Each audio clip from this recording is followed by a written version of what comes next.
December 20వ తారీఖు మన కోసము ఆ చిలువ యాగం చేసి చనిపోయి సమాధి చేయబడి మరో 3వ దినం తిరిగి లేచుడు. ఆ దేవుడు ఎందుకంటే చేసిందంటే ఈ లోకంలో మనం ఉన్నాం, ఒకరోజు చనిపోతాం. చనిపోతే ఆ పరలోకానికి పోవాలంటే ఒక మార్గం ఉంటుంది. అయితే ఆ మార్గంకు పోవాలంటే దేవుడిని నమ్ముకోవాలి. ఆ దేవుడు ఏం చెప్పినంటే నేనే మార్గం, నేనే సత్యం, నేనే జీవమానం. ఆ యేసు ప్రభువు నమ్ముకుంటే దేవుడా మరి నా కోసం నువ్వు వచ్చినావంట, నా కోసం నువ్వు చనిపోయినావంట, మరి నువ్వేం చేయాలి? దేవుడు నన్ను క్షమించు, నీ రక్తంలో కడుగు, నీ రక్తంలో ప్రతి పాపం కడిగి నన్ను క్షమించు అంటే దేవుడు మోక్షం ఇచ్చి ఆ పరలోకాన్ని నడిపిస్తాడు. ఎందుకంటే ఈ 2 మాటలు దేవునికి మనం అడగాలి.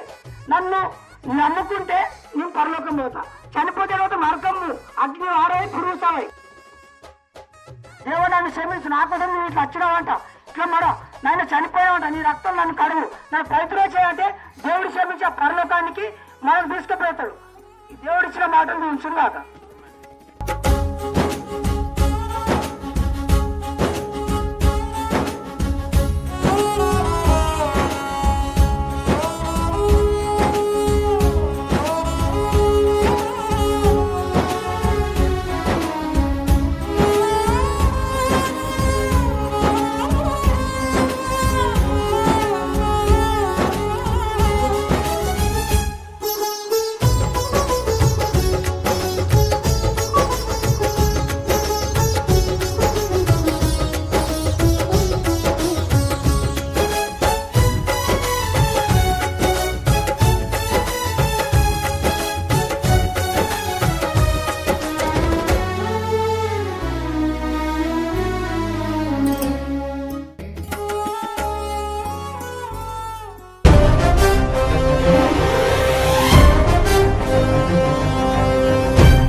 చేసుకుందాం.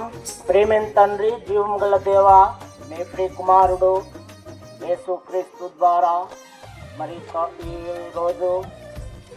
ఈరోజు తండ్రి డిసెంబర్ 25 సంవత్సరము తండ్రి జన్మదినము వేడుక మనం ఉత్సాహించి సంతోషించి దేవా మనము గ్రామానికి వెళ్తుండగా ప్రజలందరూ మరి మారు మనసు పొంది దేవా మరి ఈ యొక్క రక్షణ దినమని ఇదే పొందుకోవటానికి ఇచ్చిన అవకాశం కొరకై వందనములు చెల్లిస్తున్నాం. దేవునిపల్లి గ్రామవాసులకు తెలియజేయడం ఏమనగా, యేసు చెప్పెను, నేనే మార్గము సత్యం జీవమునై ఉన్నాను, నా ద్వారానే తప్ప ఎవడును తండ్రి యొద్దకు రాడు. యోహాను 14:6. రక్తం ప్రతి పాపము నుండి మనలను పవిత్రునిగా చేయును. ప్రభువైన యేసుక్రీస్తునందు విశ్వాసముంచుము, అప్పుడు నువ్వును నీ ఇంటి వారును రక్షణ పొందుదురు.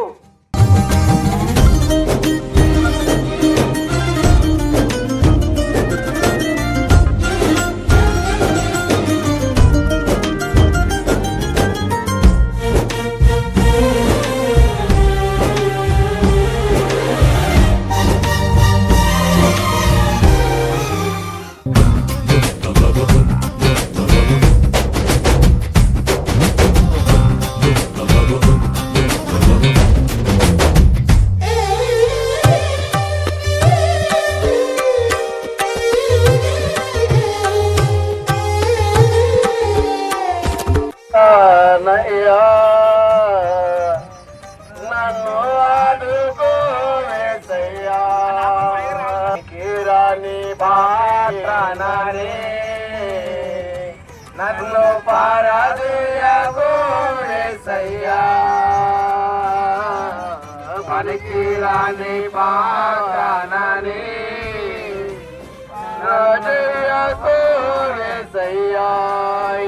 ఆ వెలుగే మన లోపట ప్రభు యేసు ప్రభు. మీరు ఆ వెలుగును ఎప్పుడన్నా గుర్తించారా? యేసయ్య పుట్టాడంటే ఆ పాపాల కొరనికే, మన పాపములు తీసేయడానికే దీనచిత్ర పుట్టాడు. యేసే రక్షకుడు, యేసే పాపాలు తీసేసే దేవుడు. ఒక్కసారి జ్ఞాపకం ఉంచుకొని, ఇది సత్యము మాటలు, సత్యమైన దేవుడు సత్యమును బోధించాడు. మన కొరనికి కల్వరి శిలువలో రక్తము కార్చాడు. మీరు నమ్మండి, విశ్వసించండి, నిరీక్షణ కలిగి ఉండండి.